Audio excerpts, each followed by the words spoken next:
This week on the show, we have senior staff writer and video producer for Digital Foundry and Eurogamer, John Linneman.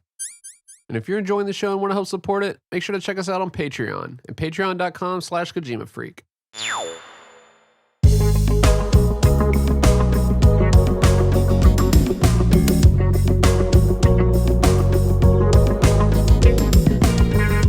Hey, I'm Fingers. Yo, it's Apache Smash. Hey everyone, this is Days Ahead.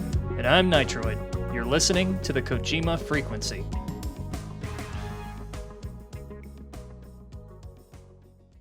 I have to say the MGS2 trailer that you guys remastered and uploaded, I've used about 1 billion times whenever perfect. I need something. That was the idea. I was like trying to make it look decent for everyone again. That's awesome. So you got that footage off of one of the actual like Japanese DVDs? Yeah, I actually own the DVD, so the trailer disc.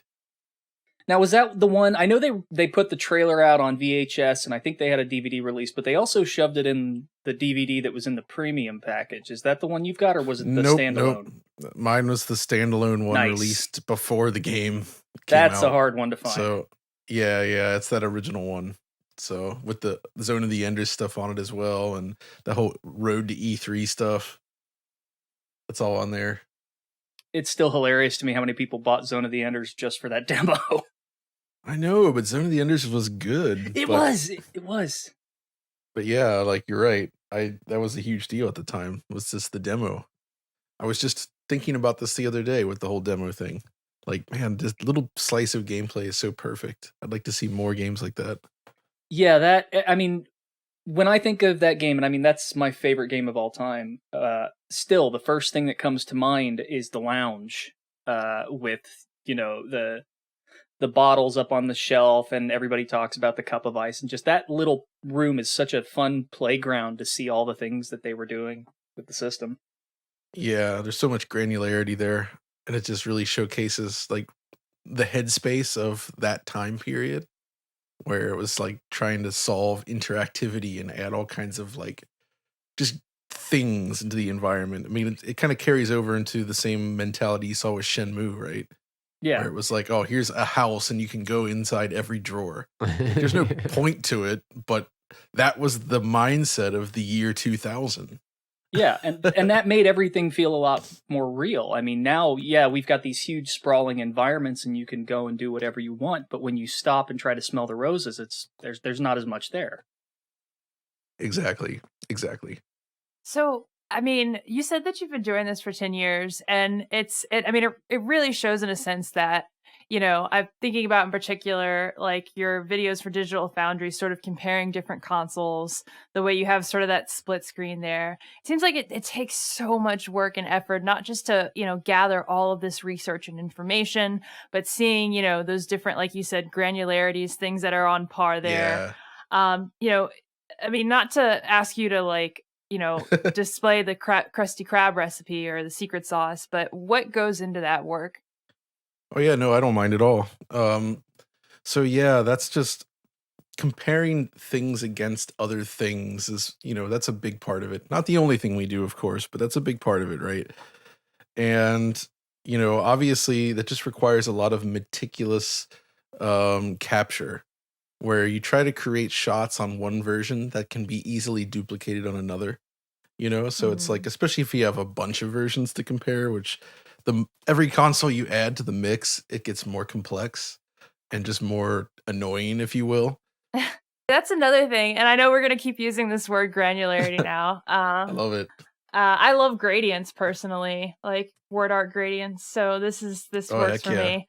But going back to granularity, like, you've been doing this for 10 years and, first it seems like the differences were like, okay, which console and then, which region, which, that's kind of a neat matrix, right?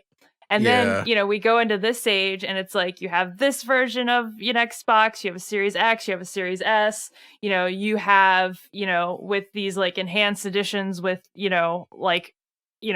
modify your console with like a better hard drive. So I'm Oh, probably yeah. not using the right terms, but like, how do you like, how has your work adjusted against sort of that evolution of technology, and how I can't fucking hate that I'm using the word, So but no, it's fine. I kind of, so the way I would look at it is when we first started doing this 10 years ago, it was literally just let's compare console A against console B, right? That was like the whole thing. And our content at the time was mostly just articles that we posted over on Eurogamer. We're not part of Eurogamer, but we have a deal there, so we post stuff there. And then we would upload video clips that were just like the raw footage comparing A to B with just a little music underneath or something like that.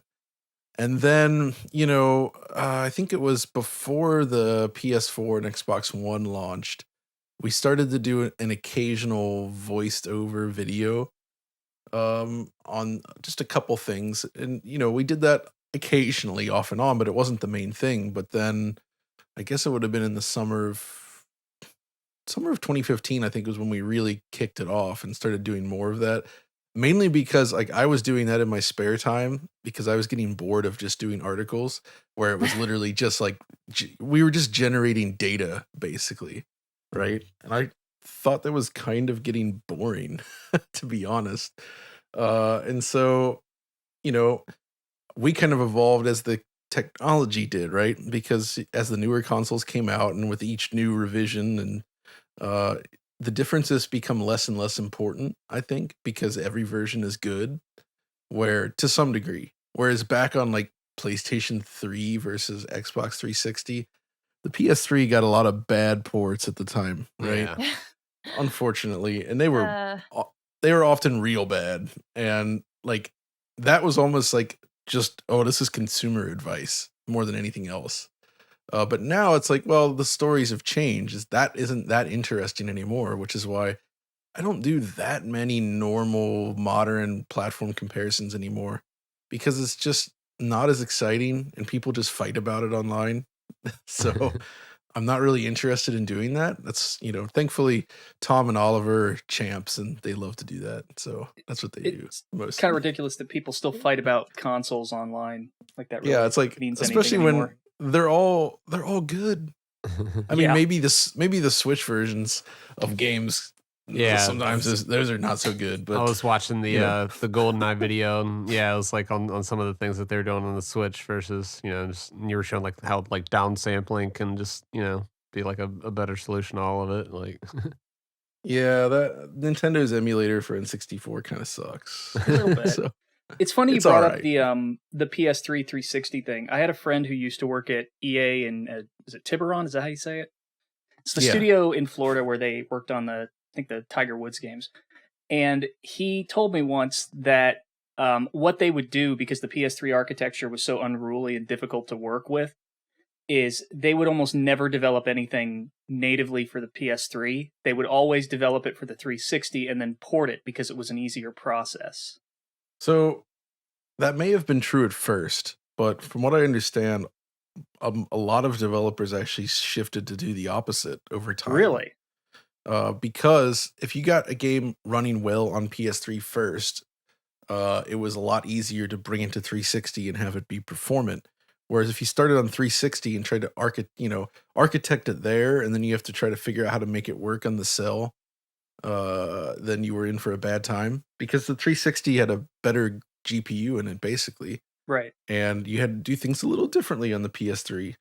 Yeah, memory management was a bear from what I understand. Obviously, it's a Right. little above my pay grade to get into the minutia of how the cell architecture worked, but This is why Burnout Paradise was so good on both platforms, because Criterion actually they designed the game for PS3 and then made a good 360 version alongside it. yeah, that game Right. was smooth as butter. So as a result, they ended up with two great versions. And that was like the beginning of that kind of mentality of like, oh, we should be targeting PS3 first. Get the Meanwhile, hard one out of the way. meanwhile, over in Metal Gear Solid 4, you got frame drops Yeah. down to like what, 17 FPS during the beginning segment? It can drop really low. Man, Metal Gear Solid 4 is such a weird one. It is.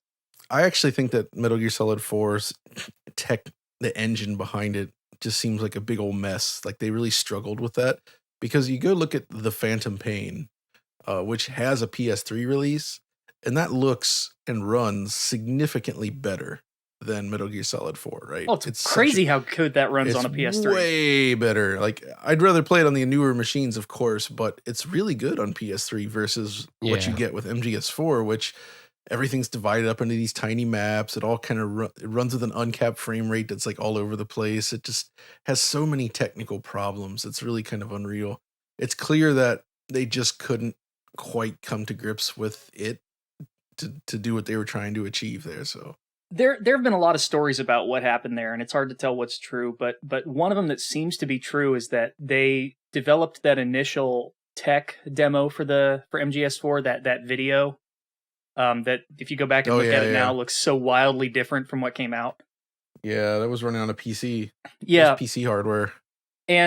But they built it with the technical specs of the PS3 in mind that they were given at the time. Yeah, a lot of developers did that. Yeah, and then what happens is that, the final specs come out, the hardware is released, and it's not what they had promised, and they're like, oh no, now we have to downscale, and like Kojima had all these original thoughts of like, we're gonna have like 4 different factions all fighting at once, and now it's like 2, but you can only side with 1.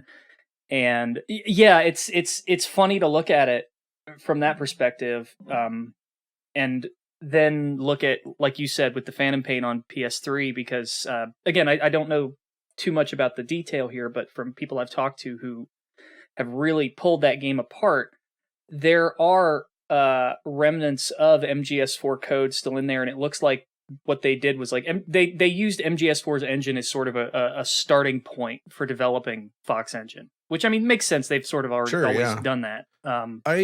My memory might be playing tricks on me, but I seem to recall that one of the lead architects of the Anvil engine powering Assassin's Creed went to work for Kojima Productions during this period. That I would believe it, because they had sort of I think that's the case. Yeah, that would actually make sense. Do you remember they had that sort of collaborative project going on? I don't know if you would call it a project, but like Assassin's Creed and MGS4 were doing that thing where they were working back. I remember. Forth. Yeah, you're right. Have you ever looked at Metal Gear Arcade? No. Okay. So Metal Gear Arcade runs on MGS4's engine, but it's a Windows branch of it. Exactly. Yeah. I've not actually tried that myself. It's a little unruly because of the fact that it's an arcade game meant to be used with a gun, and so it's sort of been hot wired to work with a mouse. Sure. Yeah. And it's entirely in Japanese, but it runs extremely well. Now, like, they don't have any of the PS3, shader going on, so like the game is very stripped down graphically, but I mean, it's like smooth as butter. Yeah, I mean, that reminds me, there's stuff like Quake and Half-Life 2 had arcade versions, so that was kind of the weird thing to do, is bring some of these games over. It was kind of creative though. It's like you're doing these little missions in the arcade mode, and then you've got like versus modes. It's like a stripped down version of Metal Gear Online 2. Oh, cool. Yeah, it's using a lot of the same environments and modes and things, and then it had a network connection to it where you could play with other people in other arcades in Japan, and that was really common. Yeah, and you could link 4 of them together, and then you could save your account so it would track your progress and all these things. And then it's got the 3D goggles, of course. But I know I'm kind of hopping all over the place, but I'm sure you're aware they brought a group of fans brought Metal Gear Online 2 back and got the custom servers running. They've been porting over content from Metal Gear Arcade because it had a couple of additional maps that they had toyed with bringing to the game. Oh, but nice! Ultimately, didn't. So like Outer Haven is a map now that you can play in MGO2. A couple of the early Middle East sections, they've added like the Vista Mansion and a couple other places. So I mean, I think they've added now 5 new maps to MGO2. They've brought back the currency and like the gear shop. It's kind of wild to see what they've done with it. And that's what a crazy thing. And no sports caps. Just kidding. Yeah, they were putting custom gear in, like they were replacing logos on hats with like the Mets logo, like things like that. Yeah, that's kind of makes the preservationist in me start to twitch. Yeah, I know what you mean. Wow, yeah, this was such a weird era for Metal Gear in general, I feel. This is a weird era for Metal Gear. It's one of the strangest, and probably the one I least like, I guess. Looking back across everything, I still enjoy it, but boy, this is a flawed period. 4 was interesting. I've talked about it a bit on this show. Yeah, what's the general reading on 4 around the table here? What do you guys think? Thumbs up, thumbs down, thumbs middle, Oh boy, sideways. how long you got? I had a good time, and I like how the story ended. There you go. Fair I enough. can't think of any moment in my life where I was more disappointed. Wow, that's. I'm an enormous fan of Metal Gear Solid 2 for just Yeah, me about too. every reason conceivable, and so I kind of loathe MGS4. Yeah, it's Yeah. it's superfluous in every way. Yeah, but I mean that was kind of the point when you think Yeah. about it, so I can't completely hate it. The thing about it is the story is nonsense at this point. Like they go crazy, but the problem for me is just there's not enough of the good gameplay Yeah, because the second chapter is pretty much like Metal Gear Solid 3 gameplay in a lot of ways. Yeah. Right? And the first one a little bit. And then that just kind of goes away for the rest of the game. it's And weird if you that look at it. sucks. The chapters are trying to do highlight reels of all of the previous games. Well, I mean, also I do know that different people were directing the chapters separately. So, and you could really tell. Like, I think the Metal Gear Acid guy, whose name escapes me, Shinta did the Nojiri, third yeah. chapter. Yeah. Nojiri did the third chapter, right? Yep. Which was cool conceptually to some degree, but it just didn't work. It's cool one time. Yeah. Yeah, it's definitely the worst part. So I think the biggest thing for me was always the return to Shadow Moses, where like they had so much potential to do something really great there, and it just they didn't do it. Yeah. There needed to be like actual guards and proper stealth, and like really make that a long, drawn out kind of segment where you're going through all these areas that you remember and playing with expectations, and there's just so much potential there, and they just kind of threw it all away. I feel It's kind of a you can never go home again sort of moment, you know? Yeah. And have you seen some of the content that got cut from MGS4? Bits and pieces. Because Act It's been a 3 and while Act since I looked 4. at this. Yeah, Act 3 and 4 had sort of the most revision in that regard. Act 3 was going to have this entire additional segment where you're escorting Big Mama through the sewer and going up and down through manhole covers onto the streets to get to where the boat is. That's why there's that immediate cut there. There was supposed to be a whole big sprawling section there. Which that sounds somewhat cool conceptually, but then you remember it's the sewers and And it's like, an escort mission. Yeah, it's just the end with Yeah. Eva from Snake Eater. You're just like, oh yeah, that part, shit. Right. I mean, like, what is worse than an escort mission in the sewers? I mean, I guess escort mission in a warehouse is close, but it's that same kind of thing where it's just like you just put the worst things together. And the person's injured. You're like, oh, come on. That's Yeah. like the most plotting part of MGS3 is that escort section at the end. Whoa, whoa, hold on. I'm sorry, man. If you're gonna talk negatively about the pressure sensitive buttons on the PS2, I'm gonna talk crap about the escort mission in MGS3. It's 2 rooms compared to 8 rooms with Emma, Oh yeah, that sucks too. Oh yeah, I don't like that either. and 2, she's got a gun, mate. When you get caught, she just starts nailing guards down. Like, you know, at least she does something useful. This presumes I like the escort mission in 2. The escort in 3 is significantly shorter, and it's much better. Yeah, Apache is our resident MGS3 speedrunner, and he knows this game front to back like you would not believe. oh, that's amazing. Gosh, like what a perfect game for speedrunning, right? Like there's just so much. He can beat the bosses blindfolded. I kid you not. Incredible. I believe it. I thought you had lost your passion for MGS3 after like your vacation, but then seeing All I had your to do was response to open my Nitroid, mouth. like it's like the fire's back. It'll never go. I'm just taking a break, but Yeah, like it's 2 rooms. You with Eva for 2 rooms. Like it's so short. All right. And I'm not just saying like if you speedrun it or whatever, like it's a really short part of the game, and like everyone has this memory that it's like this awful slugging escort section. Like maybe the very first time you do it, because it's a little bit like you're not sure where to go or whatever. But like, you know, it's 2 I gotta rooms. do this more. Yeah, The first room you run away from guards that are coming towards you, and then the second room there is on the hardest difficulty there is 3. Hold on, let me count it. Oh my There's god, like he knows 10 how many 10 guards there are. 10 guards total. Like it's so short. Like I feel like the I MS concede. escort was like. Oh my god. I'm sorry. Real quick before I forget. Oh my god. The other part that you would probably find interesting is in Act 4 in Shadow Moses they cut. I want to say it was it 2 sections they cut? Yeah, the 2 that come to mind they cut. You were originally going to be able to get to the heliport, I think, in 2 different ways. The other way was you would cross a frozen lake, and you had to be careful walking across the ice because you could fall under it and die. And that doesn't sound great. Yeah, I mean, maybe they were right to cut some of these, but this one is the one that makes me mad. They, you were going to be able to visit the B1 basement in the nuclear warhead storage building where Psycho Manus's room was. Oh man.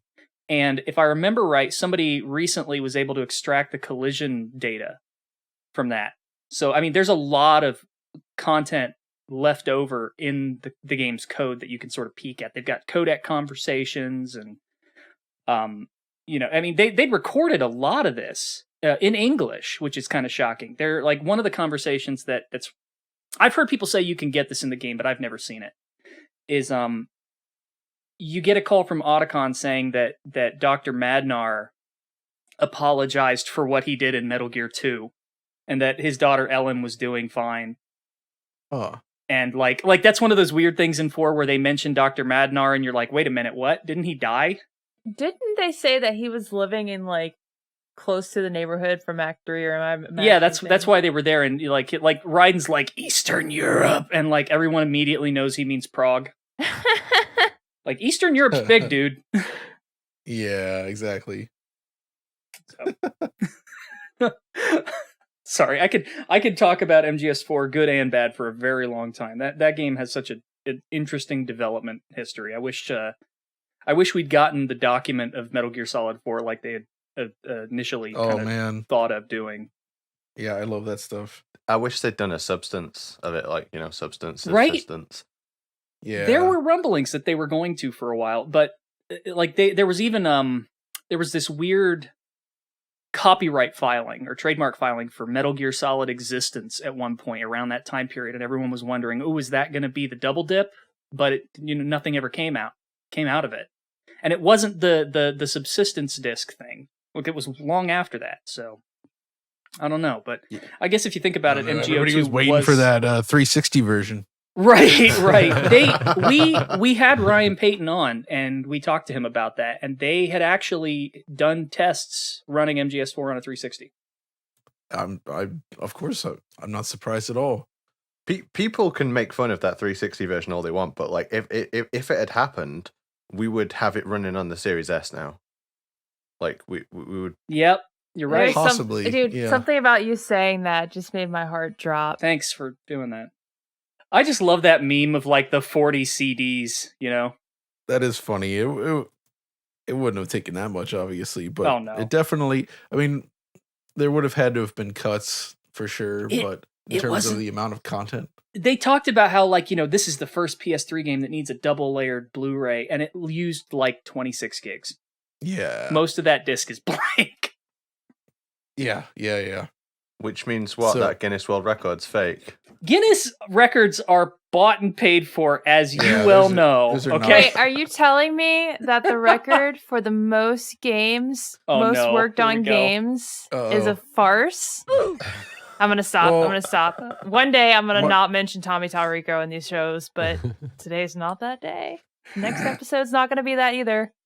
I was looking into Earthworm Jim this Yeah, week for we some saw the reason. tweet I yesterday. saw I saw that. I was that. like, it just occurred to me because I do like that game despite its flaws. And I was just playing that the like, I other was day like, too. Tommy's always talking about how he's the composer of Earthworm Jim, and it's like, wait a minute, it was actually a dude named Mark. It wasn't Tommy at all. Like Holy he did, crap! his company did some arrangements of the original tracks, and then I think he did actually work on 2, but Oh my gosh! didn't do one soundtrack. Did not write the music. I want to ask you a little bit. I haven't had a chance to watch your Dead Space video, but I have seen your comments online about it, and you know, I try to stay up to date on different technologies, and some of it just goes over my head. And can you explain a little bit what the VRS issue is with Dead Space? Oh, sure. Well, the issue is now a thing of the past, thankfully. I but- saw that, and I got to be honest, I feel terrible. I've been playing it like with my nose 5 inches from the screen, and I haven't noticed anything. It was patched on PS5 like 3 or 4 days after launch. Oh, that And might then be why I didn't notice it then. Xbox was a little bit later, but they've been patched. They removed it.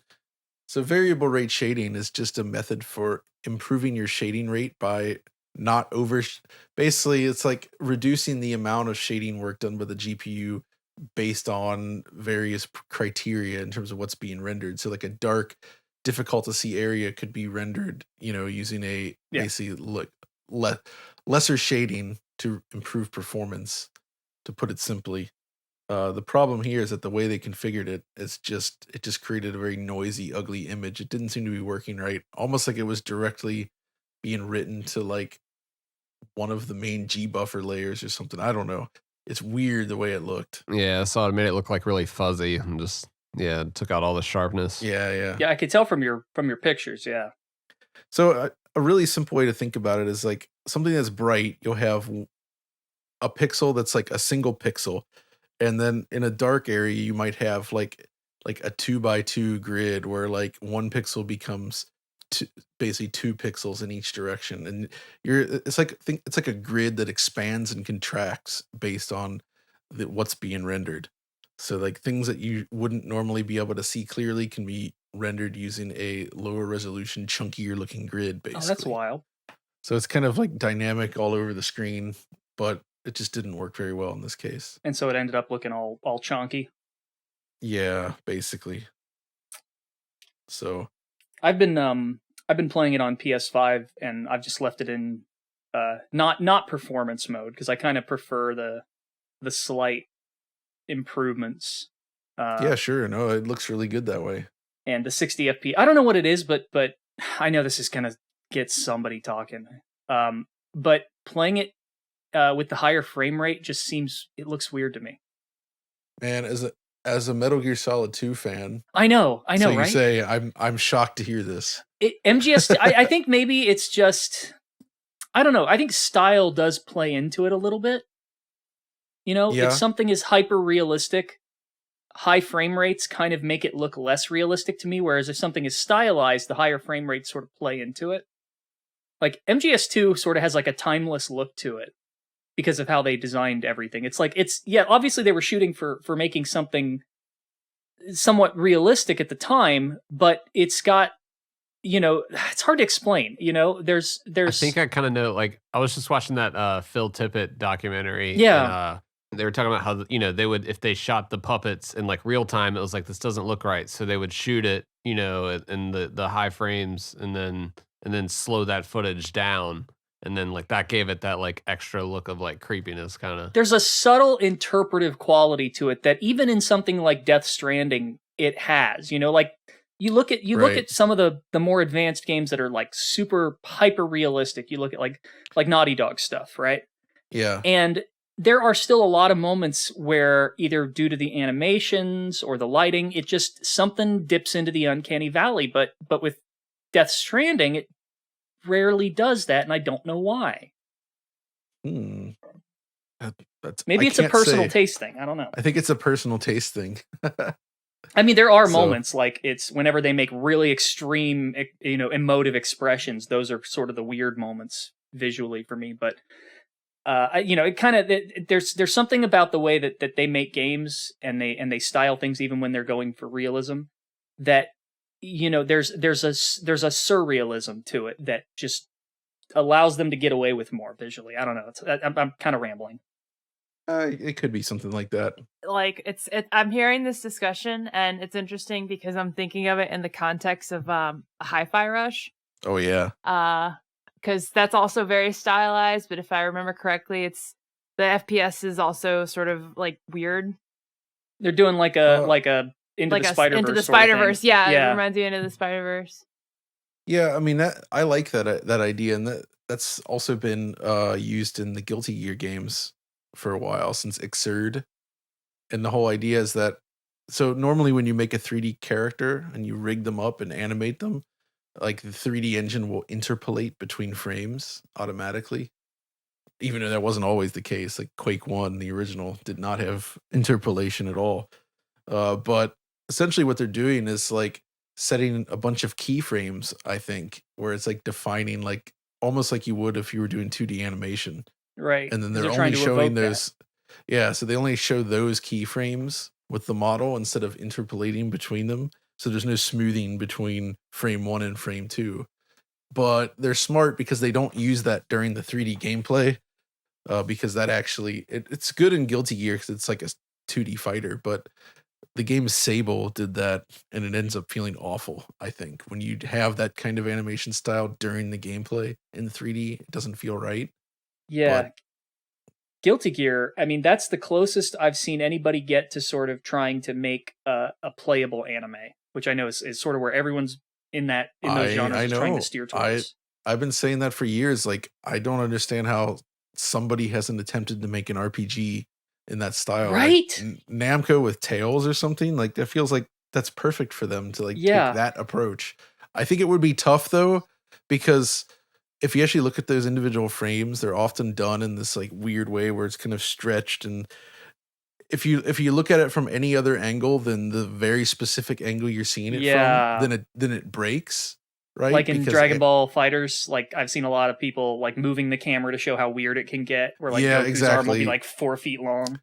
So that's the trick, right? They actually it relies on fixed camera angles, but you could still do that in an RPG. I think it would have to be very carefully done, but I think it could be done. Tails would be a great application of that. My wife just finished a Rise and platinumed it. I don't know how she did it. She's more hardcore than I am with this stuff, but it's a gorgeous game, but like it's whenever anime is sort of translated to that fully 3D style, there's always something kind of wrong about it, Yeah, I know exactly. Metal Gear hasn't gone that way though, thankfully. I think it could. Acid 2 was kind of interesting. Acid 2 kind of gets close, I would say. And gosh, what about that the I'm forgetting the name, the 3D vision thing, where you mount onto your PSP? Oh, the Solid Eye, the Tobit Acid. Solid Eye, yeah, the Tobit Acid Solid Eye. Have you? Okay, the one we got in the U.S. You should look this up. I'm sure the prices are going to skyrocket after I talk about this. So everybody listening, please don't buy one until I find one.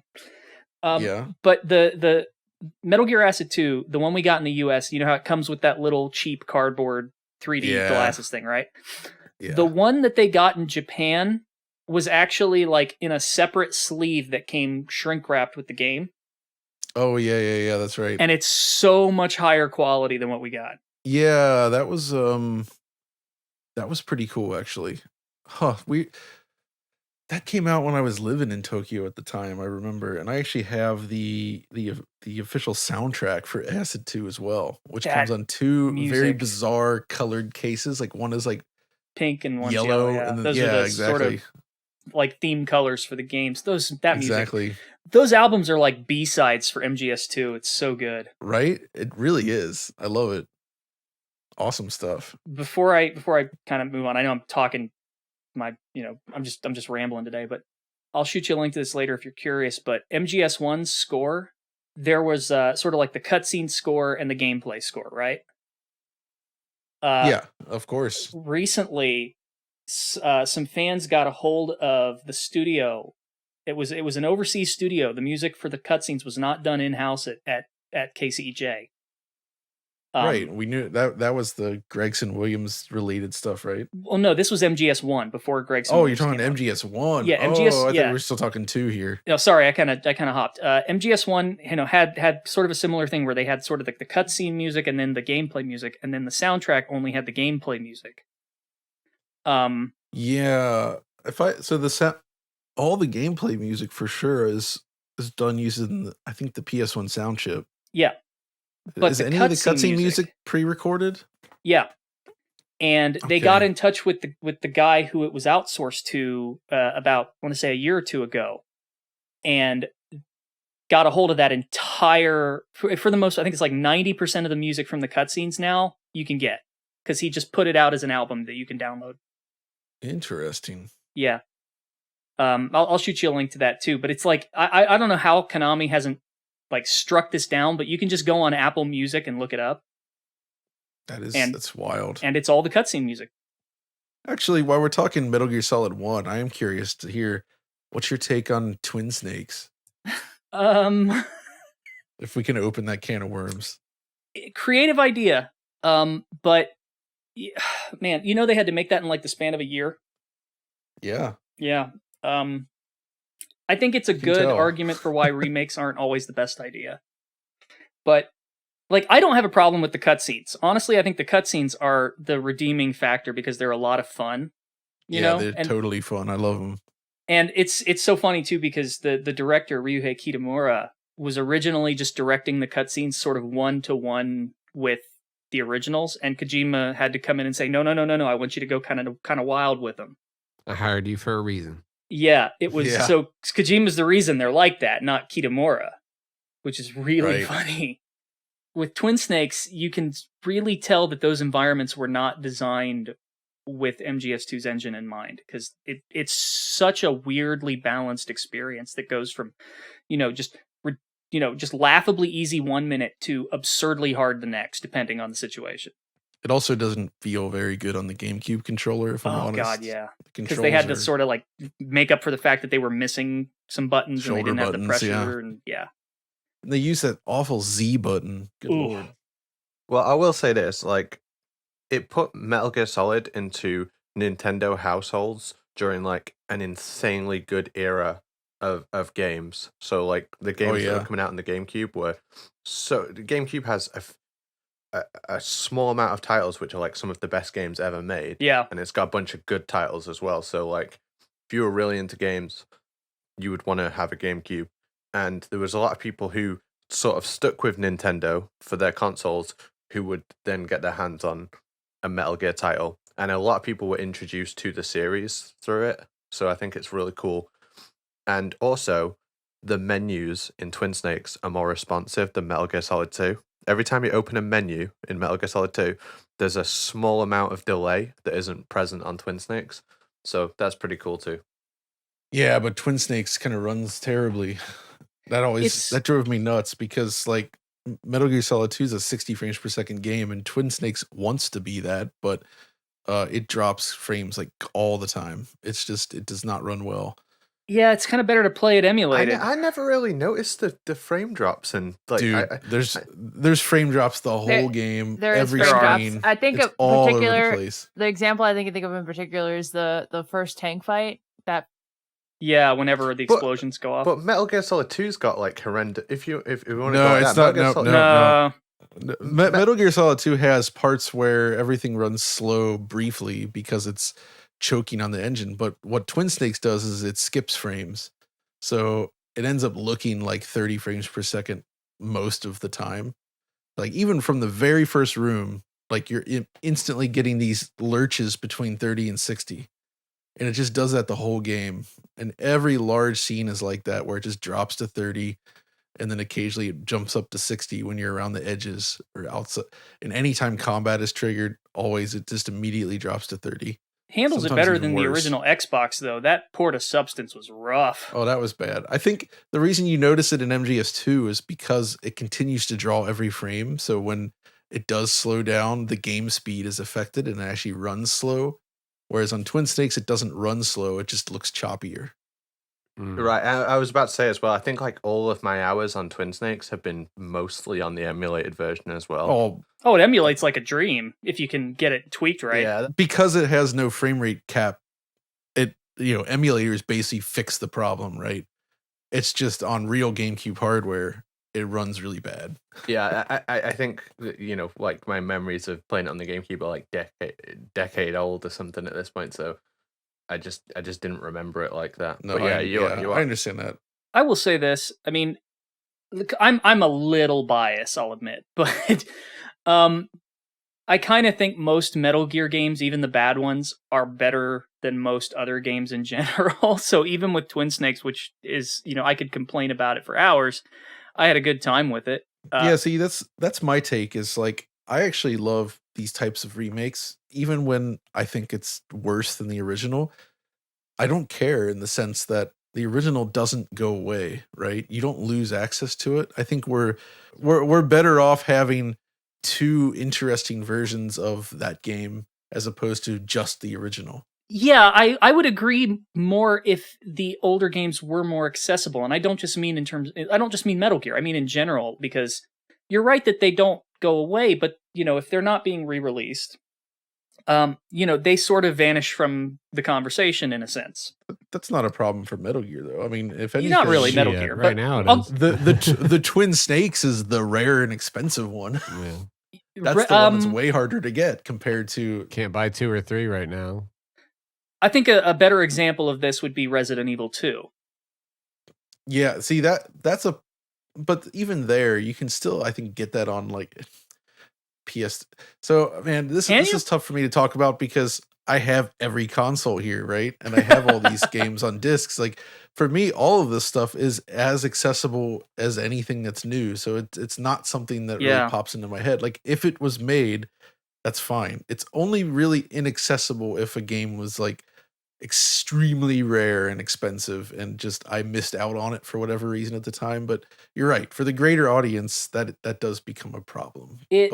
Yeah, I'm trying to find it. There was you can still buy, like, again, PS3 is old now. It is, but like PS3s are readily available, and for now at least, the store is still there. You can still get all these PS1 games. There was somebody that I had a brief exchange with online because I was talking about like remasters and just like I generally don't like remakes, but there are some good examples of them. But somebody Dead Space.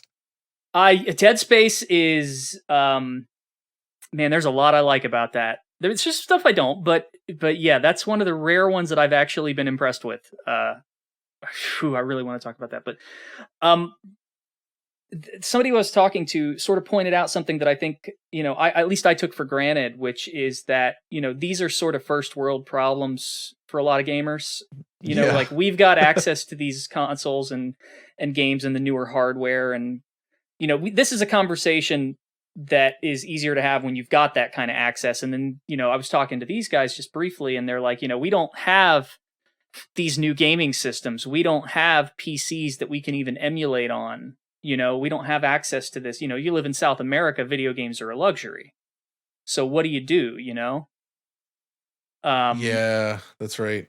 And they're exactly right. And like I have, just in arm's reach, just about every single Metal Gear game you can think of sitting on my shelf. I've got, I know how to use emulators. I've got old consoles and boxes of games that I've got access to. I don't really think about it. I've just got it and I complain about stuff that annoys me. But for most people, they get what they get. And that's pretty difficult. So, and that's the thing, though, is like when we talk about how accessible a game is at that point, it's like, it's up to them, right? Like this stuff can be purchased and usually not for like that much of a premium or anything. It's just they have to decide if they want to go through that trouble or not. And if they don't, like, I don't think there's much room to complain at that point. It would be nice if more companies did things like including the original game with the remake. Like I think Medieval did that. Medieval did do that. It was awesome. If RE2 did that, where, hey, here's the remake, but also it comes with the original so that you can play it and see the differences. Like if that was done more often, I would immediately shut up. I'm actually shocked that they haven't went for the whole, like, buy the regular remake, or if you get the premium edition for like $20 more, Right. get the original game. Oh my God, I would buy every one of those. Like, it's just shocking to me that they haven't taken that approach, because it's just like low-hanging fruit there. On sort of a more nitpicky note when it comes to remakes, though, and just kind of touching on Twin Snakes before we move on, I know that a remake is supposed to sort of reinterpret it and go a different direction in a lot of ways. Yeah. And there's always sort of that weird line writing between we want to do something new, but we also want to, make sure we tick all the right boxes so that people get what they expect. With Twin Snakes, man, the way the environments are designed in that game, they're just so gross and muddy and uninteresting in comparison to the original. Like, I really want to do a visual study of those two games at some point. I keep saying that was what this. I was going to bring up, is that it's a situation of art from adversity where, Metal Gear sort of had a limited palette, right? So not necessarily like a literal palette, but it had technological limitations. And so, like, for instance, one of the things they're doing. I was gonna say, it does literally have a palette, though. That's the thing. It does. Like PlayStation 1 games used lookup tables for all of its textures, which is basically like a palette. Mm-hmm. So like all the textures are like just monochrome. But the colors between those two games, man. I think in particular about the way that when you look up at any place in Shadow Moses, it just kind of slowly fades to black. Oh yeah, I don't know if that particular element is a result of that limited palette, but that's the type of little shit I love about Metal Gear that just doesn't get conveyed in Twin Snakes. No, you're right. Like that actually is not palette related, but that is that's just a cool design choice, because fundamentally it's like, well, they don't want to draw more triangles than they need to because it's on the PlayStation.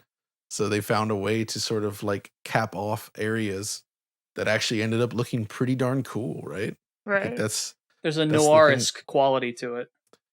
Yeah, exactly. It does give it this weird, like, sort of like isolated void feeling. Right. I don't know. It changes the atmosphere a lot. The colors too that they use, if you look at just any given, like, you can look at just about any single area in MGS1 and compare it to its Twin Snakes counterpart, and you're going to notice how much more color there is in the original than there is in Twin Snakes.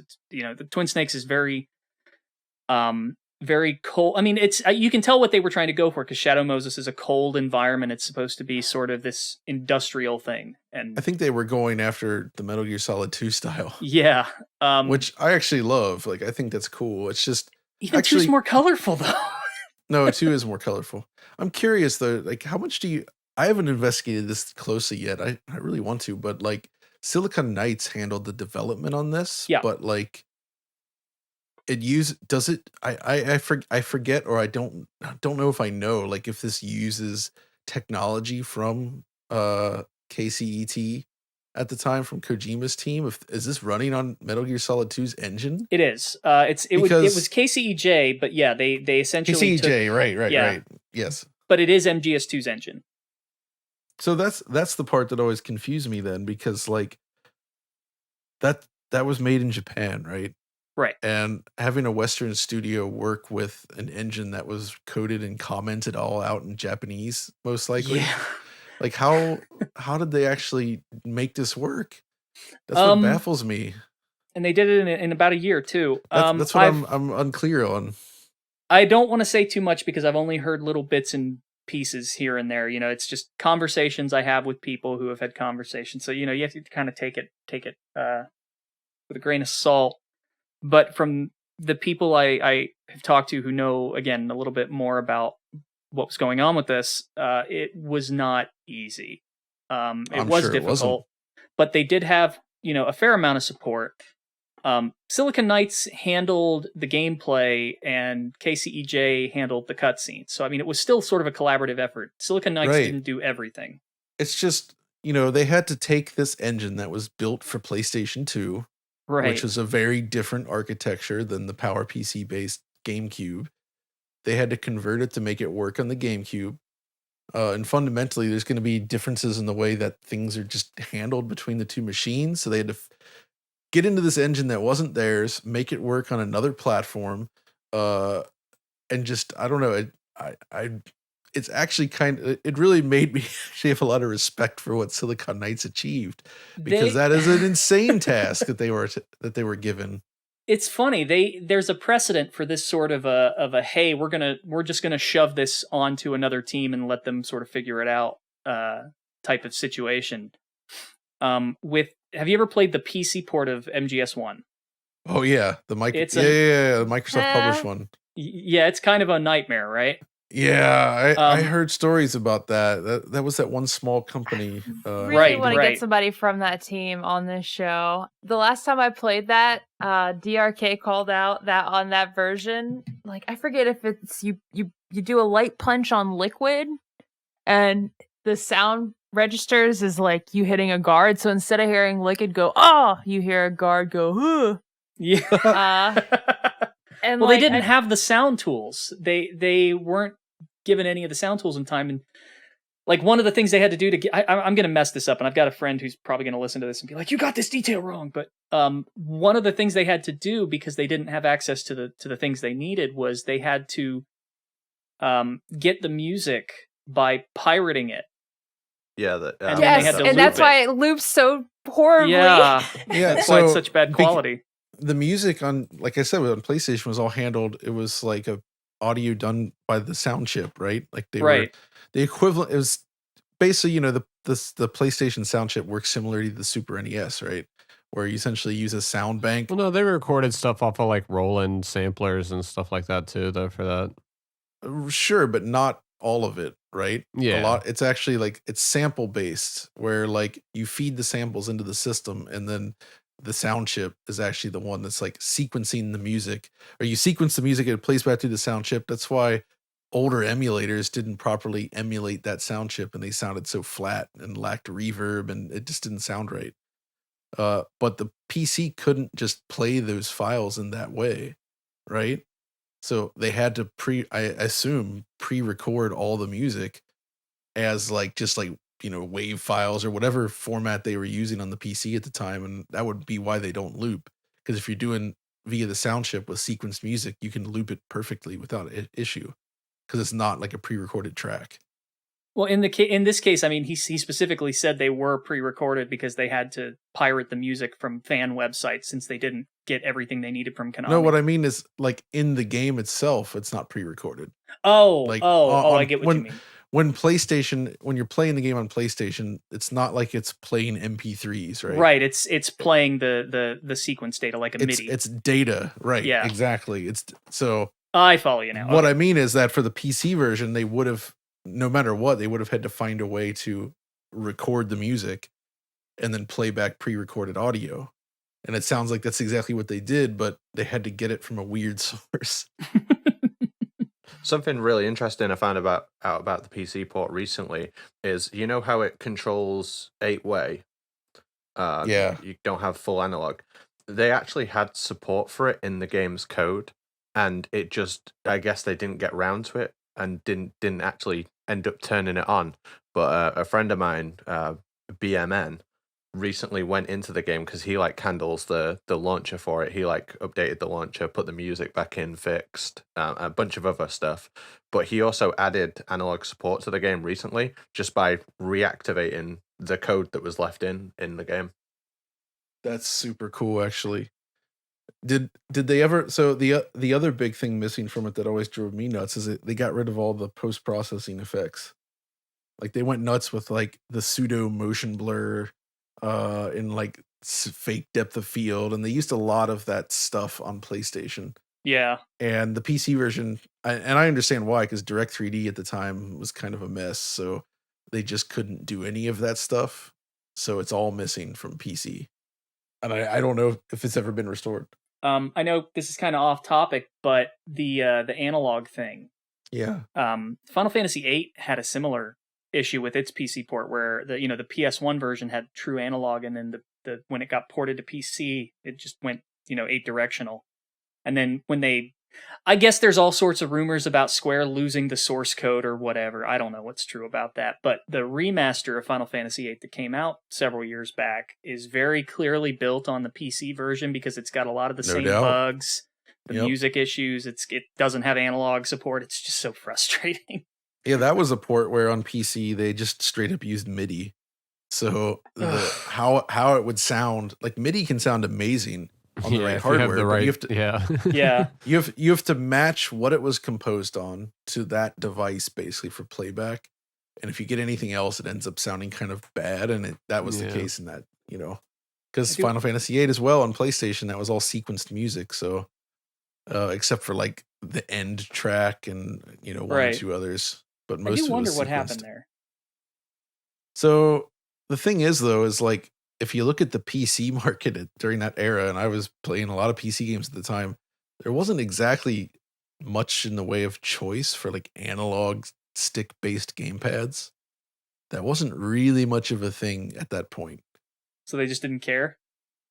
No, it's not that they didn't care. It's like nobody made analog stick-based pads, or if they did, there was like barely any options for the PC.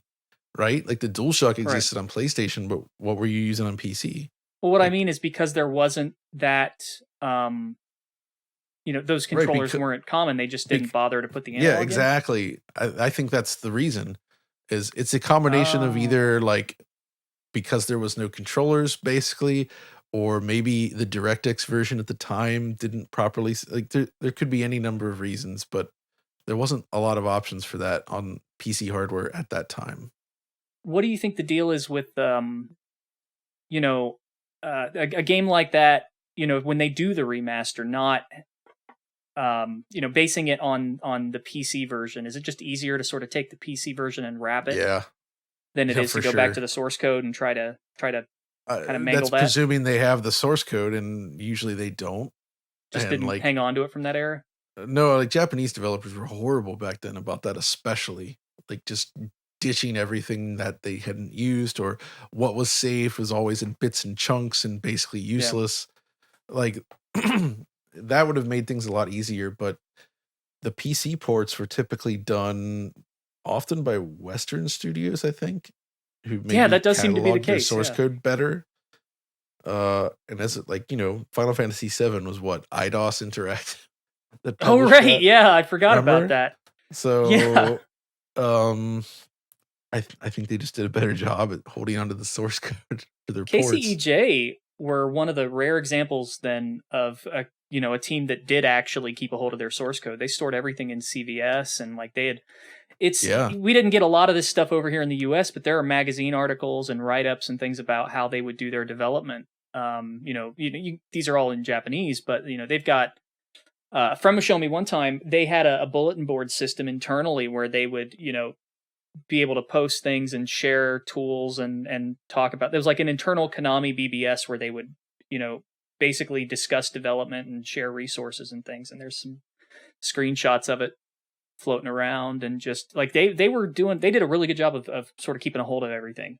And each game they would build on top of the previous engine. There's still MGS1 code all the way up into MGS4. And I don't mean, the emulator that they were running to get the Shadow Moses segment. I mean, like there is still legacy MGS1 code in that game. Yeah, I can imagine. Probably not that much use, but maybe for some very core things. That team was really, up until MGS4, which was kind of a technical disaster. All their stuff prior to that was pretty insane, and they did amazing work on the PS2 especially. It's a shame they didn't get to use the Guy Savage stuff for much, though. That was actually built from a prototype for Zone of the Enders 3. The thing about that was I feel special to have experienced that naturally before like knowing of its existence. Where it was like this, same.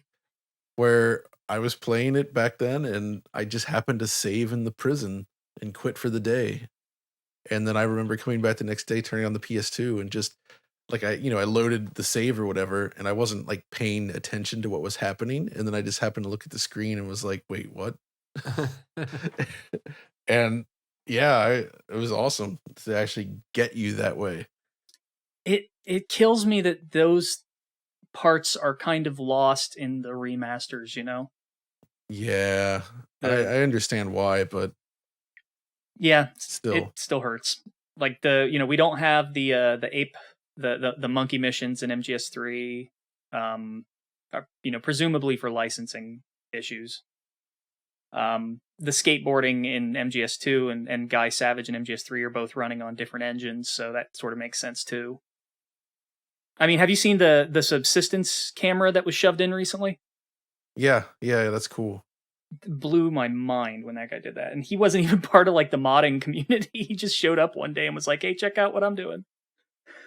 Wow. I do want to get your opinion on this. This is just a little tiny thing, but I've been thinking about it for a while, and it's sort of a guess on my part. But one of the things in MGS3 that Casey EJ talked about, I guess they were Kojima Productions at that point, was that they were initially building the game on MGS2's engine, but had to rewrite their collision system because of the variable terrain levels. Sure. They were just running into too many, problems. And if you look at how, the IK works in MGS2 compared to MGS3, it's very different. MGS2 is basically made for complex, stairs. Yeah. Exactly. 2 doesn't really have any slopes. It's all stairs. No, exactly. I mean, the stairs are, it could almost be considered a slope, but no, it's not. I mean, they're treated like steps, right? So yes.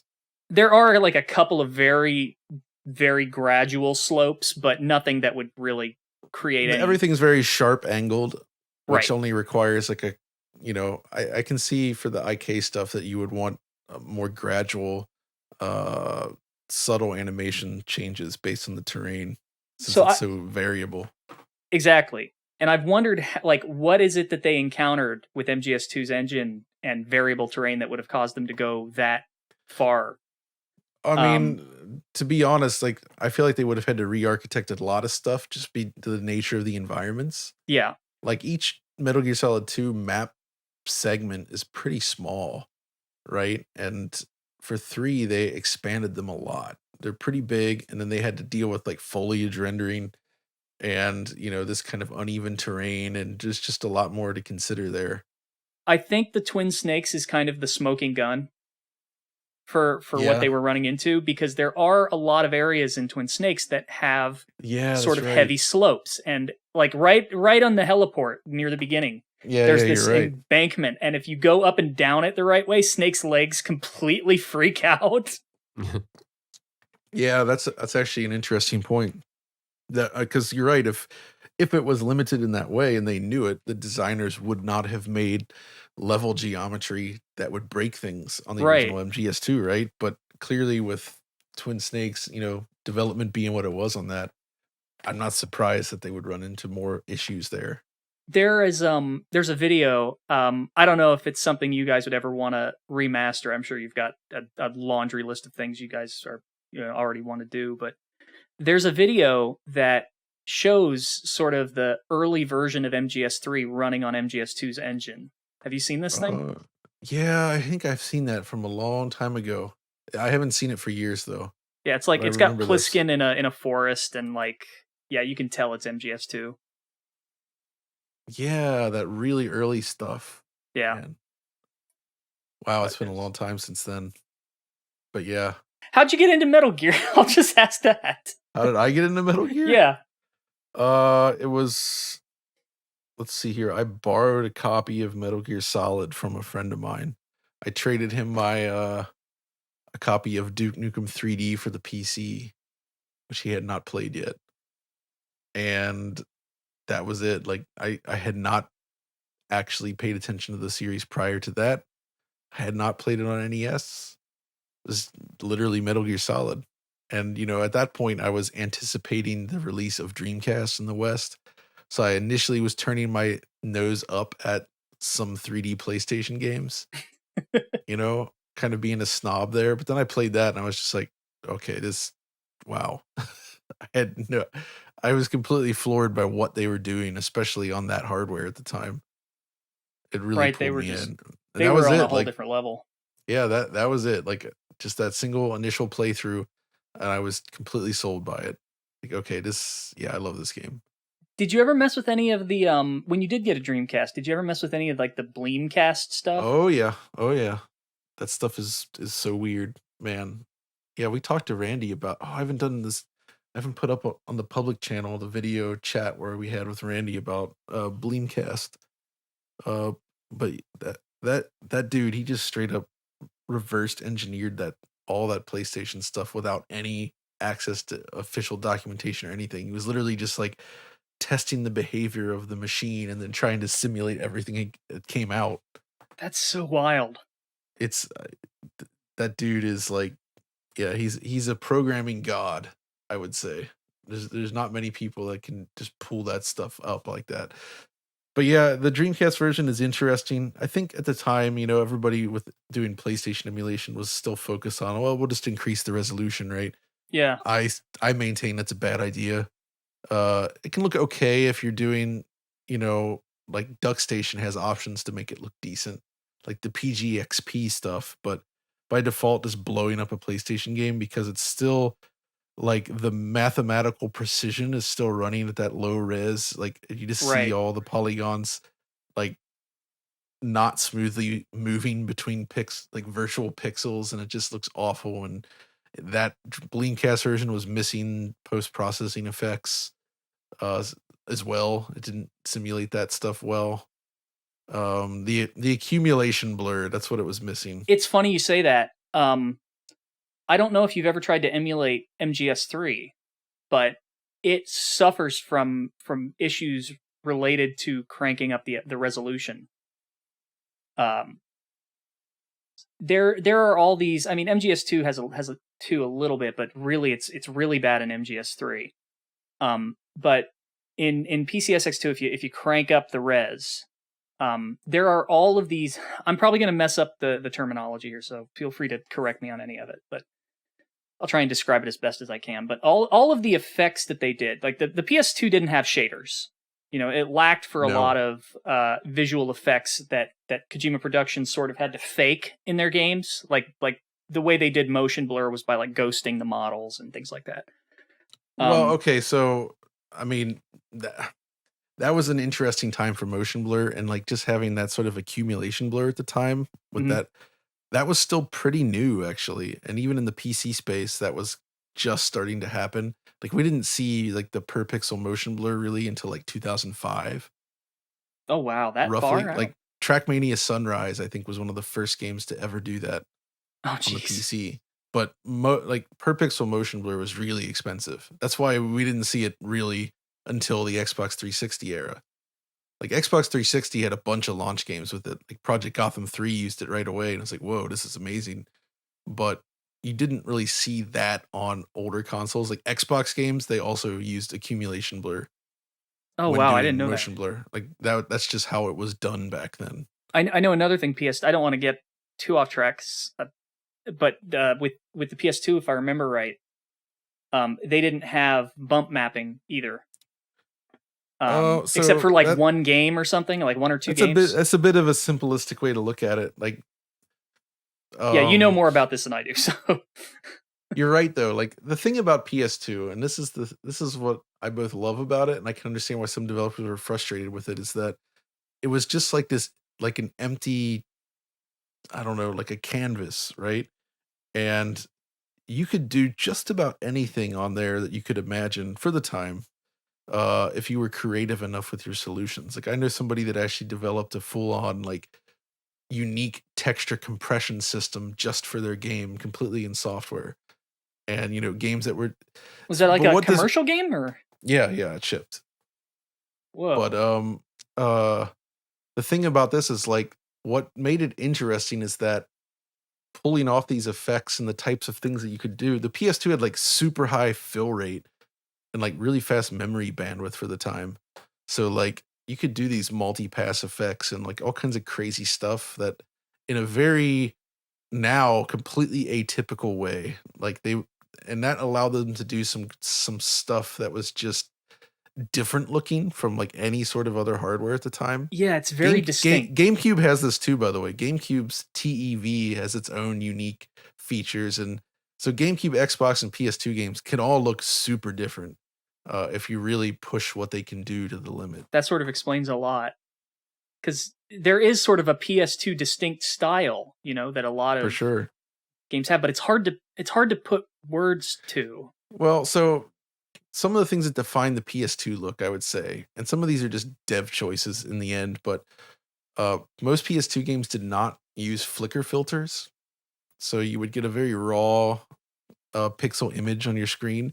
People called it the jaggies back then a lot. Yeah. I actually think it looks better now. Like, I don't like flicker filtering. I turned it off on GameCube via Swiss because on a good monitor it looks like razor sharp that way.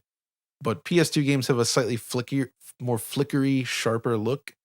They usually don't use MIP maps because MIP mapping had its own limitations on that hardware. And so in the end, though, that actually means that while it does create a more noisy sort of distance rendering, it also makes the textures feel perceptually like sharper at a distance. Like if you look at Dreamcast, Xbox, and the like, if you at oblique angles, all the texture surfaces just sort of turn to mush because of the MIP mapping, either bilinear on Dreamcast or trilinear on Xbox.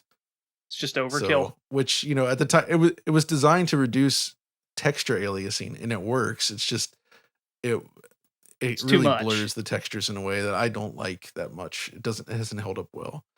Okay, so that then explains why it didn't. Okay, I understand what you meant now about it being a simplistic answer. So it's, I mean, yes, technically the PS2 didn't have support for bump mapping, but that's because, like you said, it's sort of that blank canvas where people have to sort of write their own effects. Like you could simulate some of that stuff. It's just if you want to do bump mapping, and it's just a lot of passes, right? So it required more processing time. Yeah, it did have it. That's right, and a lot of other crazy stuff actually. That's a good looking game. You know, like Xbox had some very specific. It was the first generation of pixel shader was on Xbox with the GeForce 3 derived GPU. Ooh. So that was like the beginning of shaders right there. So the Xbox was like the first, basically one of the first ever to support those features like that. And by shaders, it's basically you can write write little bits of code to run on the GPU, right? And that's basically all it is. But that just allowed artists to do some crazy stuff at the time, and it was really fresh and new. For a lot of the differences between these systems visually now, it's starting to make sense, right?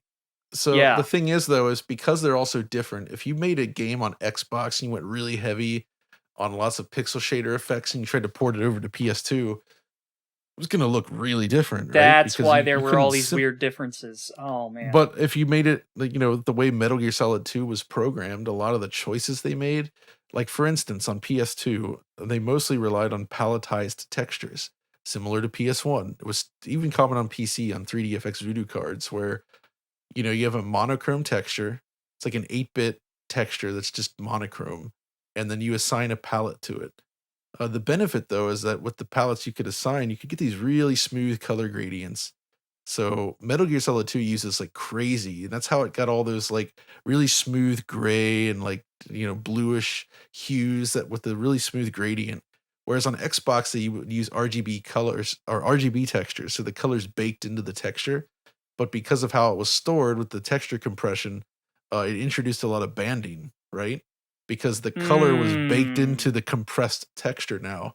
Whereas on PS2, none of that color was there in the actual data file. That was added after the fact via a palette. And trying to simulate that on Xbox, it just didn't work very well, right?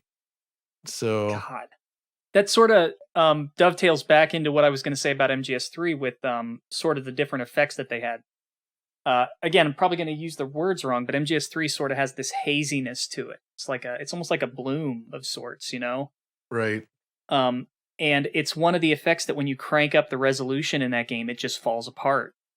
Yeah, because that gets in like a lot of PS2 games. It's essentially kind of like a render target where they're like rendering something to another buffer and then overlaying that back into the scene. That's how you got like soft shadows in Silent Hill 2, I think, where it was like rendering out these like stencil-like shadows to another buffer, and then they could actually apply like a blur to them, like a Gaussian blur that would then make them look nice and soft, and then they'd layer it back in. Fingers, Apache, Days, y'all getting all this? Yeah. Sometimes I just listen. Sometimes I just listen. I'm trying to see. Yeah, go ahead. Go ahead. No, please. I've just been sitting here talking like crazy. No, I'm eating this up, so like. it makes me think about, the actual style of those titles. And it makes me like, it prompts a few questions that are like total non sequiturs.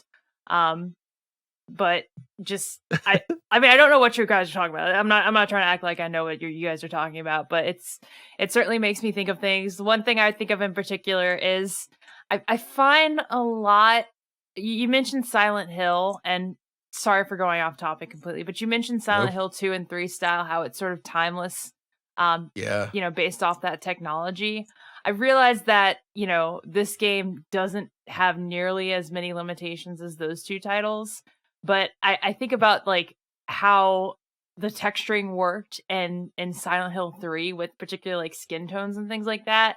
And I see that in the Final Fantasy VII remake. And I'm not saying that, the process is the same, but I haven't, that whole like that type of detail and skin texture I haven't seen in Final Fantasy remake. I haven't seen since Silent Hill 3. And that's interesting you mentioned that, because so the way PS2 typically, because of memory limitations and things at the time, most surfaces just use like one texture, like the diffuse texture.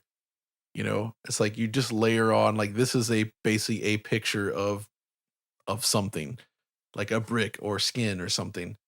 Modern games use like so many different passes on a single texture. You got your diffuse layer, you've got your normal map, all these different textures that are all layered on top of each other to create these effects. So skin simulation requires all these different layers basically, whereas in Silent Hill 3 it's literally just like one texture. It's just the raw art right layered on there, right? It's just so well detailed. It's like super great artist driven work. Like, it's just, yeah. It's funny, MGS2 had the layered skin textures, at least for a couple of characters. Yeah, it was more for like veins. It had it for Fat Man, didn't it? At the very least, and that's why Fat Man is black. If you emulate it wrong, if you don't have the blend turned up right, it's him and Ocelot and I think Vamp too. They did probably add texture specifically for that. But what I mean is, today, if you look at the texture data on a model, you'll have the diffuse texture, which is just like the main color texture where it like sets like the detail of the thing, right? And then you could have like a specular map, and specular then adds like the shiny bits, right? It makes it look shiny. And then you could add in like a normal map, which is like basically a texture that has have you ever seen these textures where it's like this weird purplish, it's hard to explain, but it's basically designed to add like sort of detail where there's not. It's simulated depth basically, right? And so you're actually just layering all these different things onto a model now, whereas you couldn't really do that many layers. I mean, that's bump mapping is just adding a different layer on top, really, and changing that. Man, it's complex stuff to just talk off the top of my head there, but PS2 basically just uses diffuse maps, which is just that main texture color. There was some other ways to do it, but that was, yeah. It's just those games look so amazing even today. And again, maybe I'm biased and old, but I don't know. They're just the artistry of some of those old games, Konami in particular were just masters at texture work back then. Silent Hill 3 looks like an early PS3 game, for crying out loud. I don't know. See, I would actually say the opposite, because early PS3 games they were like, oh, now we can do normal maps on everything. And they look kind of awful. Yeah. Where everything is like, we got specular layer, we got shininess, everything looks like it's made out of like melted plastic that's wet. God. Right? Like that was the look they were going for, because they suddenly could. They just didn't use it well. This was before the rise of physically based materials, right? Which were like grounded in real life properties. Like back then it was just like stacking all these layers on to make it look good, I guess. But and it photo bashing as much as you could to get it to look as So I actually think that those early PS3 era stuff, the early 360 stuff, a lot of that has aged really badly as a result of just like using these new techniques with reckless abandon. Man. So PS2 era is really interesting. They had such a low texture memory budget that they could really use. You know, they couldn't do all these fancy tricks. They just had to rely on like pure art design and like simple vertex lighting. And sometimes they would use vertex painting to add some color to it. It's just, it's very simple by today's standards, but artists could sure do some magic with it. It's like Days was saying, art from adversity. I mean, you know, vertex lighting too is one of those things that just sort of has a charm to it. I still think back to the that scene in the tanker in MGS2 where you've got the USP and it's dark and you can shine the flashlight around the room. Oh yeah. And back then that was like, whoa, like that blew my mind. And now we just take lighting for granted and we've got ray tracing and that was so, you know, Xbox supported per pixel light operations, whereas PS2 was all per vertex. Right. So that was like James's flashlight in Silent Hill 2 was all blocky and jagged. And that's just because it was literally lighting up all the vertices. Right. Right. And that's just kind of, which means if you had like a really, really complex scene mesh, it could look a lot better. But a lot of time what they would do, like later games, like I think Siren did this, where they would like do a per vertex light, like a typical light on PS2, but then they layered in this transparent flashlight cone texture that sort of like concealed where it was like revealing the vertices. So it actually looked kind of like a per pixel flashlight, even though it wasn't. Oh, I gotta go and look at that. Ghost Hunter did something really crazy with its flashlight as well. Actually, I haven't seen that in a while, but you should look at Ghost Hunter. Let me make a note of that. That was Siren is one of those games too that just looks you know, that's one of those PS2 games that just looks amazing for when it was made. You know, and maybe it's so uncanny Siren with how they especially is I love it. Oh yeah. And the way they sort of took real faces and mapped them onto the models, you know, gives it this really unique, uncanny look. And like just it's like doing LA Noire many years early. Not as good as that, but you know, it's the same kind of thing. Or like, I mean, just when I think of the PS2 and like the best looking games on that system, I'm thinking of, you know, obviously like Metal Gear and Silent Hill, but also like Siren, Haunting Ground, Final Fantasy 12. You know, and they all sort of share a similar vibe. I don't know how to explain it. They're doing a lot of similar things. Yeah, it's a cool aesthetic. I think that aesthetic has aged really well in a lot of ways. But I will say I'm not a huge fan of emulating that era because just rendering it in high res kind of, it's like peeking below, you know, the curtain or behind the curtain. Yeah. Kind of reveals all the tricks they use because now you can see everything so in too much detail, right? Playing these on a good CRT is like the way. It's okay to experience any. I'm not saying any, you know, people can enjoy it however they want. Just if you really want to see it the way it's meant to look, you need to do it that way, I feel. The way I've gotten around that, because I would love to get a proper CRT. I haven't had one in ages, and like I'd love to get like a PVM or something, but I can't. You know, I don't have $1 million. You don't need to get a PVM. Just get it. But I want to get a PVM. No, it's not. It's not. If you get a good consumer set, like get a nice Sony or a JVC or something, it's gonna look awesome.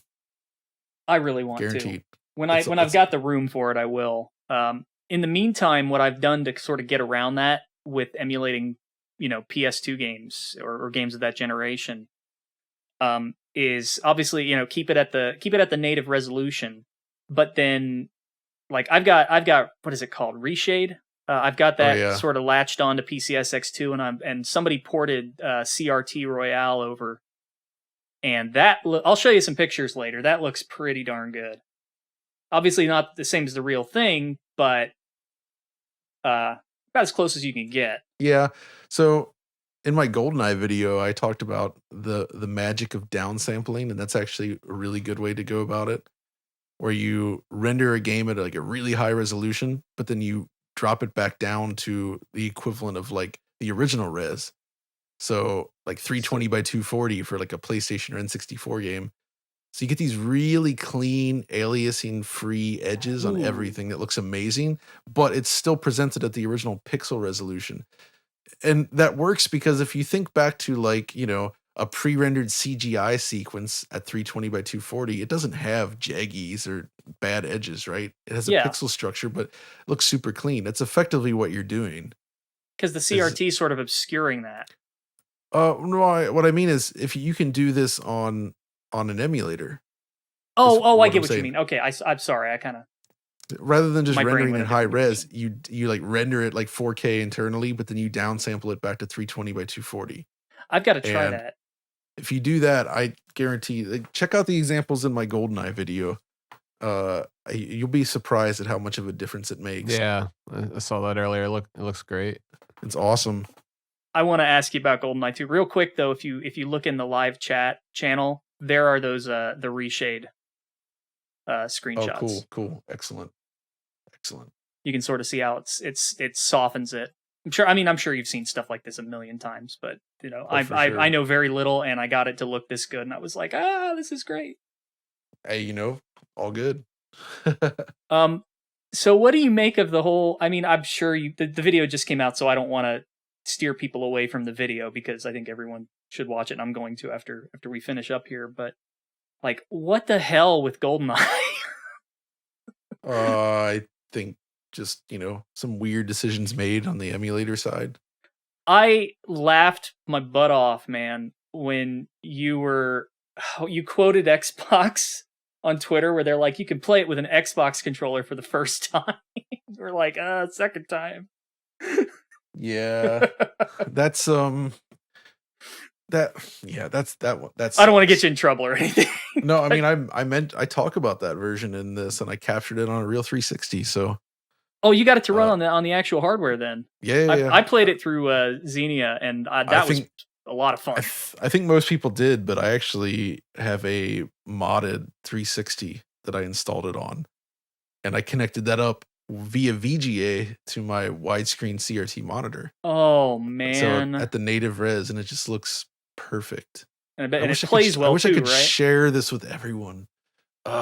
So do you think there's potential to get that version working with multiplayer? Never? Oh, okay. Sorry. I thought you were going to say, is there any potential of this getting released officially? And I'm just like, no, God, no. I know there. Maybe there could be. I mean, like the way online multiplayer works on Switch, for instance, is literally just like it's emulator level, not game level. The game has no idea what's happening. When you start up a 4-player multiplayer match, it just starts up, and it doesn't even know that you don't have controllers turned on. It just thinks they're all plugged in. I see what you mean then. Which, by the way, is a huge pain in the butt.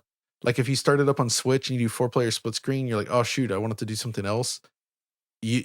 To quit a GoldenEye match, everybody has to press start and quit the game, right? But if you don't have 4 controllers connected, you won't be able to press start on those screens. So you can hit quit on your screen, but then you're just stuck unless you have 4 controllers. So you'd have to reset the whole game basically. That sucks.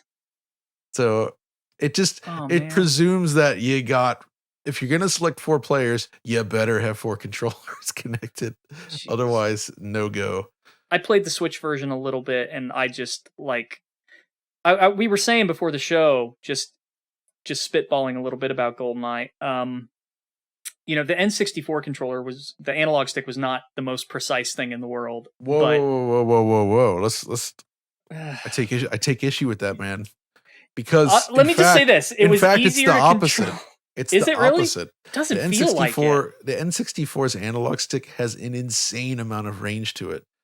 Modern sticks have actually taken a huge step back in terms I stand of that. corrected then. So then why is it so much easier to control? Is that where that like negative press shit comes from for Super Mario 64 running? Yeah, like the Super Mario 64, if you just look at just his like granularity, there's that word again, of movement, like you can, like it's so sensitive. You can do these little tiny movements on that stick because it has this teeny tiny dead zone, and it's just like a huge range of motion. There's a big throw on it, I found.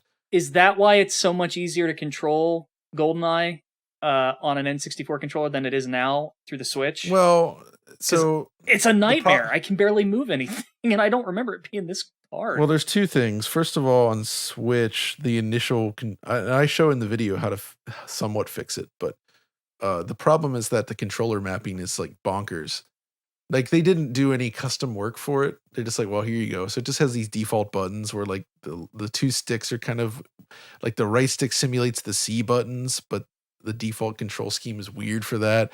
The fire button is mapped to like ZL. Like it's all nonsense. You can kind of fix it, but the ZL for fire. Yeah, that's the default. Oh. Watch the video. You actually have to go to the Switch system level controller options and remap buttons to fix this, by the way. Serious? You know what? You know what, y'all? I'll just stick to the Final Fantasy Theatrhythm demo. That seems.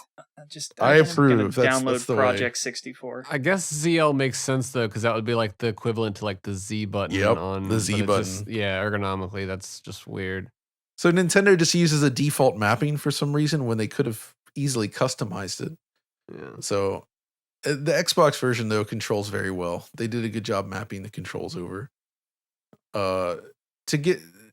It's, I try to say it all in the video, but it's not that either version is actually bad. They just made some choices that make sure that it's nowhere near as good as it could be. That's annoying. Right. And it feels like they didn't fully understand. I don't want to say understand. I can hear the frustration. It's frustrating because I feel like with just a few tweaks, like the Xbox version especially, they're just a few tweaks away from something that's really spectacular. It's just they made some weird decisions that I'm confounded by, but yeah. I mean, this is kind of an ongoing problem with ports of old games in a lot of ways, and it's why emulation has just taken off the way it has.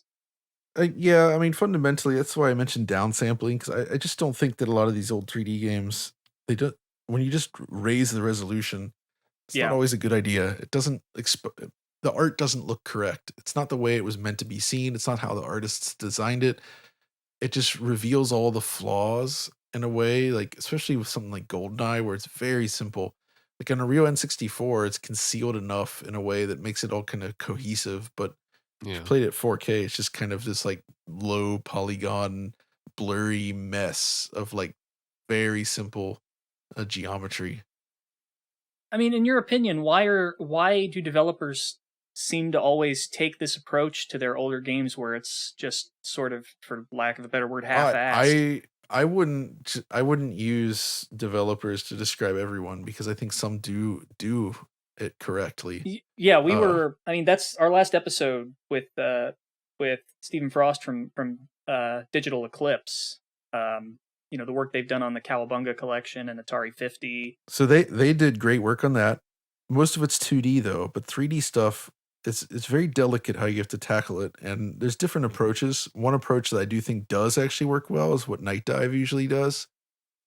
But they're usually working from PC focused games, or if they're console games, the choices they make ensure that they look good in high res, basically. And like one example in the GoldenEye video, for Doom 64, Night Dive actually simulated the way N64 does texture filtering, because the art was designed that way, whereas the GoldenEye emulation doesn't do that, so it makes textures look incorrect. Though if I remember right, didn't they do a lot of like AI upscaling for Blade Runner? See, Blade Runner is the one Night Dive release that's pretty bad. Like everything else they've put out is amazing, but Blade Runner turned out pretty bad, and I think there was some circumstances beyond their usual control that kind of hurt that project. Like it's not bad per se, but it has a lot of glitches, and it just doesn't look that one I would say is disappointing. And I think they realize that now. I mean, I think they knew it at the time. What is your opinion though on like using AI upscaling, machine learning, that kind of thing to upscale, textures? And I know you guys have done your own work with this. When done well, it can be awesome. Yeah. It can be really good.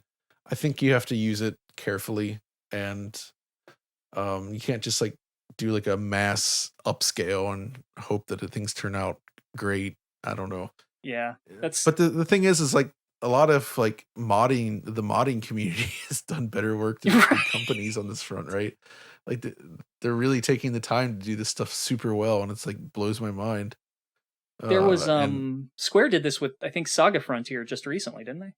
Yeah, that's pretty. I don't know how that.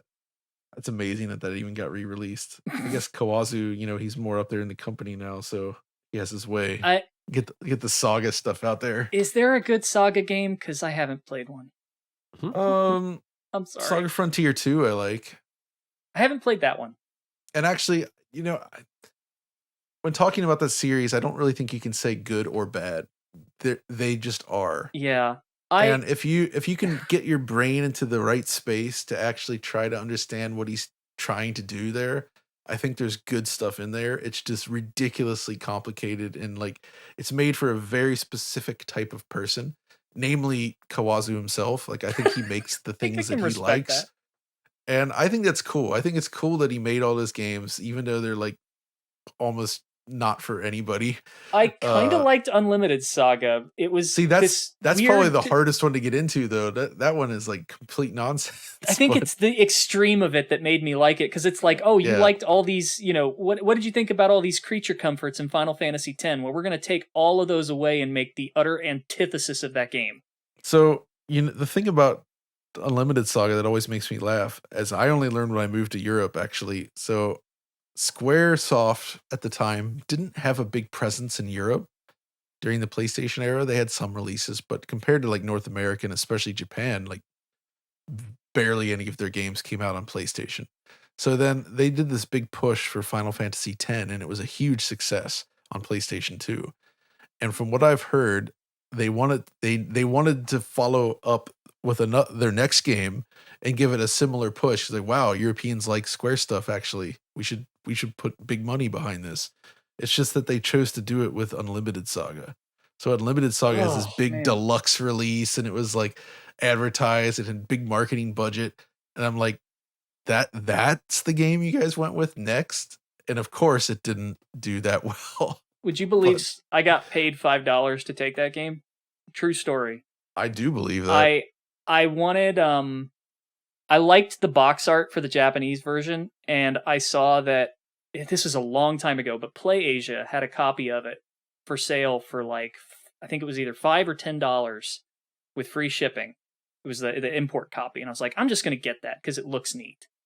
And so I bought it, and when it came, I got a voucher for PlayAsia that was $5 more than what I paid. Excellent. So I was like, they paid me to take this game. Sweet. All right, John, if you wanted to plug where people can find you on social media and find all the stuff that you do at Digital Foundry, you can go ahead with that, and we'll go ahead and wrap. Wow, thank you guys for having me on for this, because it was just complete all over the place, but very fun. So hopefully people enjoyed listening to it as well. Yeah. But you can find me, of course, over on Digital Foundry, youtube.com/Digital Foundry, Eurogamer.net/Digital Foundry, and I am on Twitter at Dark1X. And I post there, and all my stuff shows up all over the place. We also have a Patreon at digitalfoundry.net with a great community over on Discord that is fun to come and hang out with, including the DF Retro tier, which is my personal tier that I got to make. So, please subscribe to that. Come say hello, please. No. But yeah, that's it. Awesome, man. Thank you so much, and thank you for putting up with my inane nonstop rambling. This has been an absolute blast. This was the wildest podcast ever. Yeah, thanks for coming on, John. We really appreciate it. Thank you. I wish, I'm sorry. I feel like we kind of hogged the airwaves here, but Oh no, this was a conversation made for you two guys, so it's totally cool. It's all good. Right. If I don't need to interject when Nitro's going full steam and we're getting answers to his burning questions, I don't mind just listening. Yep. All right, cool. And I'll shoot you a DM, and I'll send over some of that stuff I mentioned. That sounds wonderful.